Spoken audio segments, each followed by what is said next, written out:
नमस्कार दोस्तों, स्वागत है आपका हर के क्लासेस में। दोस्तों, आज की क्लास में हम लोग बात करने वाले हैं क्वाड के बारे में जानेंगे।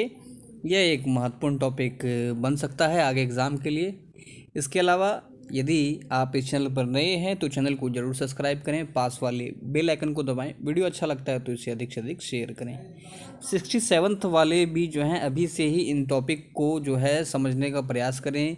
जो पहली बार दे रहे हैं वो भी इसको देखें कि किस तरह से जो है महत्वपूर्ण टॉपिक्स को आप पिकअप कर सकते हैं। ऐसा नहीं है कि आप एग्ज़ाम देंगे, फिर रिज़ल्ट आएगा, आपका सिलेक्शन होगा, फिर आप मेंस में लगेंगे। तो ये रणनीति आप ना रखें। लगातार अभी से ही आप जो इम्पोर्टेंट फैक्ट्स है उसका नोट्स उसको कलेक्शन करते रहें। आगे धीरे धीरे धीरे धीरे और अच्छा लिखने का प्रयास करते रहें। जितना अधिक प्रयास आप करेंगे उतना ही अच्छा आपको आगे जाके रिज़ल्ट मिलने वाला है। बाकी 67th पीटी के लिए अगर बात करें तो देखिए उसमें कोई ख़ास मेरे हिसाब से जो है व्यू नहीं आता है। लोग उसको शायद नहीं देखना चाहते हैं क्योंकि काफ़ी सोर्स हैं जिन सोर्स के पीछे जो है हम लोग पागल हैं, और कहीं ना कहीं वो ही जो है एक ही चीज़ को हम लोग जो है सोर्स में अलग अलग तरीके से ऑब्जेक्टिव सब अपने अपने तरीके से करते हैं। तो उसमें आप ना फंसें, ज़मीनी चीज़ को पकड़ें। जैसे कोई बुक है तो उसको 4 बार 5 बार पढ़ें, या कोई अच्छा ऑथेंटिक चीज़ अगर आपको लगता है तो उसको देखें।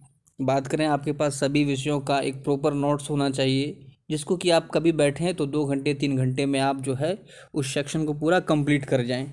फिर जो है अगर आप हो तो किसी ऑब्जेक्टिव बुक को उठाएं, या फिर आप प्रत्येक दिन पुराने मॉक टेस्ट को भी लगाएं। तब ही जो है आपको रिजल्ट मिलेगा। ऐसा नहीं है कि आपने किसी बड़े यूट्यूब चैनल या किसी यूट्यूब चैनल को खोला, उस पर एमसीक्यू जो है क्या कहते हैं स्मार्ट बोर्ड पे सॉल्व हो रहा है, आप कर रहे हैं, आधा घंटा आपने देखा, फिर उसके बाद आप किसी और तरफ बढ़ गए तो फिर आपको पता चलेगा कि अरे यार 2 नंबर से रह गया या 5 नंबर से रह गया। ये आप मान के चलें 67 में इस बार जो कट ऑफ है उससे कम से कम 5 नंबर और आप जोड़ दीजिए। तो ये ध्यान में रखना है आपको। 67th के लिए क्लास तभी स्टार्ट होगा जब एटलीस्ट जो है 100 स्टूडेंट जो होंगे जो मैसेज करेंगे कि हाँ करना चाहिए स्टार्ट फ्री ऑफ कॉस्ट, तो ही उस पर जो वीडियो अपलोड होगी, अन्यथा नहीं होगी। क्योंकि देखिए झूठ का व्यूज़ के लिए नहीं काम करते हैं, हम अपने शौक़ के लिए करते हैं। और तो मेंस चल रहा है तो मेंस ही चलता रहेगा। तो चलिए शुरू करते हैं आज का अपना टॉपिक। कहता है कि क्वाड समूह के 4 देशों ने, जिसमें जो शामिल देश हैं भारत, ऑस्ट्रेलिया, जापान, अमेरिका, इन देशों के नेताओं ने डिजिटल रूप से पहली बार मुलाकात किया। मतलब फर्स्ट मीटिंग को इन्होंने किया। स्पिरिट ऑफ क्वाड शीर्षक से इस बैठक के लिए एक संयुक्त बयान में नेताओं ने खुले, मुक्त एवं दबाव रहित हिंद प्रशांत क्षेत्र के निर्माण में प्रतिबद्धता जाहिर की है। खास करके देखिए चाइना का प्रभाव जहाँ जहाँ है वहाँ उसको कम करना, या चाइना को हर रूप से चाइना की जो मोनोपोली है उसको कम करने हेतु ये संगठन का मुख्य उद्देश्य है। बात करें ये जो सम्मेलन हुआ उसका महत्व क्या है, तो कहता है अमेरिका द्वारा क्वाड बैठक के लिए आगे आना जो बाइडेन के उस वादे का हिस्सा है जो कि वैश्विक नेतृत्व के संदर्भ में अमेरिका इस बैक की नीति, क्षेत्रीय गठबंधनों की फिर से पुष्टि और चीन से बढ़ती चुनौतियों से पार पाने से संबंधित है। और देखिए ये ध्रुव सत्य है कि अमेरिका जानता है कि अगर चाइना को, मतलब अमेरिका अगर चाइना को तभी दबा पाएगा जब उसको भारत या ऑस्ट्रेलिया जैसे देशों का सहयोग हो। आगे कहता है कि चीन के साथ व्यापार और दूर संचार मुद्दों पर समुद्री तनाव के कारण ऑस्ट्रेलिया एवं जापान क्वाड समूह में सहयोग के गहन स्तर पर भागीदारी करने को उत्सुक हैं। जो चीन का जो प्रभाव है, अभी हम लोगों ने खबर में पढ़ा था कि जो ऑस्ट्रेलिया ने जो है चाइना का जो प्रोजेक्ट है वन बेल्ट वाला, उससे जो है उसने अपने आप को अलग कर लिया। तो चाइना इससे भी कहीं ना कहीं बौखलाया हुआ है, और चाइना जो है इस तरह से अपना प्रभाव बढ़ाते जा रहा है कि चाइना कि आसपास के पड़ोसी देश कहीं ना कहीं उसकी मोनोपोली से तंग हैं, जिनमें कि ऑस्ट्रेलिया एवं जापान प्रमुख रूप से शामिल देश है। कहता है आरसीईपी से बाहर रहने के भारत के निर्णय पर जापान और ऑस्ट्रेलिया जैसे जो क्वाड के सहयोगी देश हैं, ये भारत से कहीं ना कहीं नाखुश हैं। आरसीईपी पर हम लोगों ने विस्तार रूप से बात किया है वीडियो में, अगर आपने नहीं देखा तो उसे देख लीजिए, काफ़ी इंपॉर्टेंट टॉपिक भी है। आगे कहता है कि भारत के भू राजनीतिक क्षितिज का विस्तार।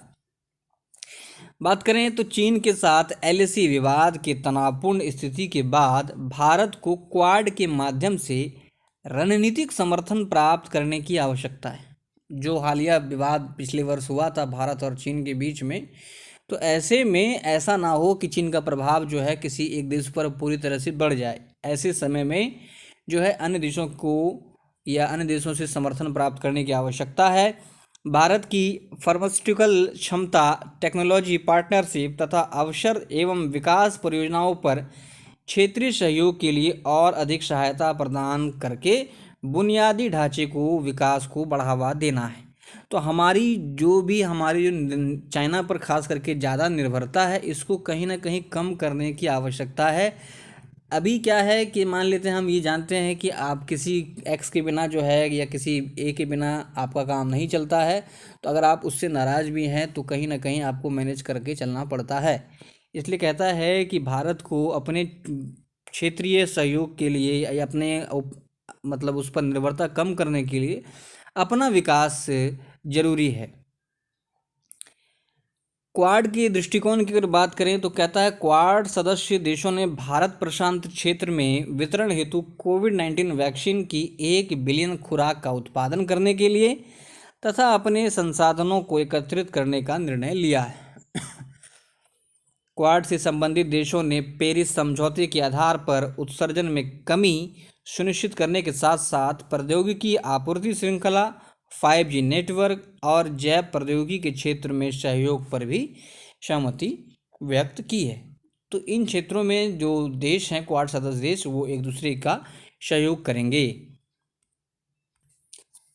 बात करें क्वाड से संबंधित मुद्दे की तो कहता है आरसीईपी परिचालन संबंधी मुद्दा। जापान और ऑस्ट्रेलिया के लिए चीन सबसे बड़ा व्यापारिक साझेदार बना हुआ है। इस संदर्भ में जापान और ऑस्ट्रेलिया जैसे क्वाड सदस्य देशों के लिए रणनीतिक रूप से अमेरिका और भारत के साथ गठबंधन करना मुश्किल होगा। भारतीय पक्ष के अनुसार भारत एलएसी सैन्य वापसी वार्ता के प्रति संवेदनशीलता तथा ब्रिक्स और एससीओ समूह में अपनी अन्य बहुपक्षीय प्रतिबद्धताओं को लेकर भी क्वाड समूह के सहयोग में नरमी दिखा रहा है। तो अभी ऐसी स्थिति बनी हुई है कि आप 100% पूरी तरह से आप सपोर्ट नहीं कर सकते हैं। आगे कहता है कि 2007 में क्वाड निर्माण की दिशा में पहल के बाद ही चीन ने इस समूह को एशियाई नाटो या नए शीत युद्ध का अग्रदूत के रूप में वर्णित किया था और वह इसकी छवि खराब करने में लगा हुआ है। चीन यह भली भांति समझता है कि क्वाड की सफलता पर उसका एकाधिकार प्रभावित होगा, साथ ही कई देशों की चीन पर निर्भरता में कमी आएगी, जिस कारण उसे आर्थिक नुकसान झेलना पड़ सकता है और जो सुपर पावर बनने का जो उसका सपना है, कहीं ना कहीं उसमें देरी हो सकती है।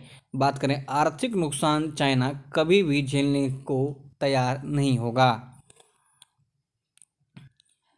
बात करें आगे क्या उपाय होने चाहिए तो कहता है कि क्वाड राष्ट्रों के सभी देशों के आर्थिक और सुरक्षा हितों को आगे बढ़ाने के उद्देश्य एक व्यापक ढांचे के माध्यम से इंडो पैसिफिक विजन को बेहतर ढंग से समझने की आवश्यकता है।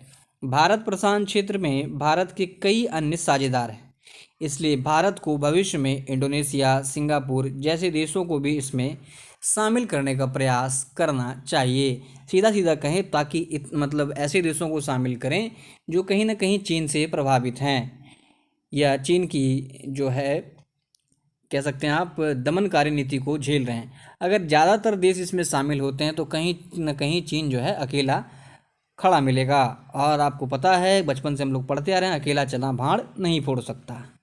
आगे कहता है इसलिए भविष्य में इंडोनेशिया, सिंगापुर जैसे देशों को इसमें शामिल करने की कोशिश या प्रयास करना चाहिए।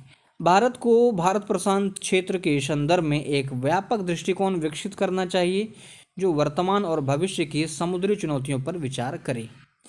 अपने सैन्य और गैर सैन्य उपकरणों को मजबूत करने की आवश्यकता है तथा अपने रणनीतिक साझेदारों को संलग्न करने की भी आवश्यकता है। मतलब इंडो पैसिफिक रीजन में जो है समुद्र में होने वाली किसी भी घटना या किसी भी हलचल के लिए हमें रणनीति बनाने की आवश्यकता है। साथ ही हमारे जो भी सहयोगी हैं या बनने वाले सहयोगी हैं उन्हें जो है अपनी समस्याओं से या आगे भविष्य में किसी भी होने वाली मदद के लिए जो है उनसे आप क्या कर सकते हैं, मतलब ये कह सकते हैं आप उनसे बने रहें।